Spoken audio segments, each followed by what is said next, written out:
Hey everybody, my name is Josh Kane. I'm one of the ultrasound faculty here at IU Health. Today we're going to be going through a quick overview of Synchronicity. After I upgrade to 1.6, you're going to notice some major changes to the user interface, and I wanted to highlight some features that'll really help improve the end user experience. Go ahead and navigate to the Synchronicity page and log in with your EMR credentials. The first thing you're going to notice is that the landing page has been redone. Gone are the two wheels at the top, and instead we have one clean, uniform landing page.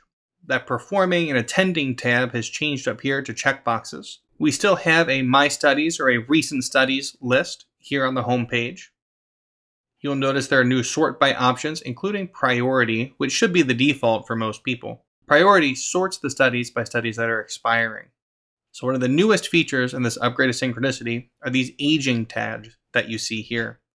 So there are three different types of tag. The first is aging, the second is overdue, and the third is aged out.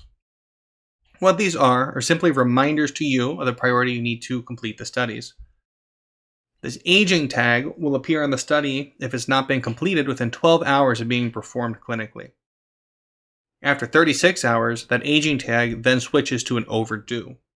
Overdue will change to aged out at 90 days. Even if a study is made to the aged out category, you can still submit it to the medical record, and we encourage you to do so that medical records are complete and that any ultrasound exams performed do show up within the EMR. This is a reminder that aged out is likely no longer eligible for billing.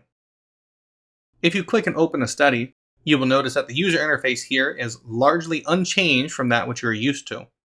You still have your Performing tab and your Additional Performings tab. You can choose your exam type, as you're used to, as well as a worksheet. Notice here that there's a Performing location, and generally this will default to the department where the machine lives and where you performed your exam. However, there are a couple users across our system who need to pay attention to this and may need to update the location where their exam was performed if their job takes them to different areas of the hospital. Similarly, you can complete your worksheet and hit Sign and Submit as normal. The All Studies tab is similar to what you are used to. No major changes were made to this interface except for adding the aging tags on the studies.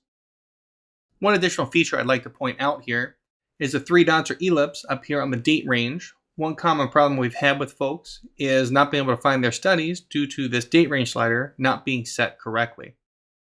Now, you have the ability to set a default by clicking the dot dot dot. When you log in, you can choose the default time period. I would encourage most folks to set this to about 3 months. That way, any exams with your name on them should show up here on your My Studies list within the last 90 days. And that wraps up the quick overview of Synchronicity 1.6. Please reach out if you have any questions.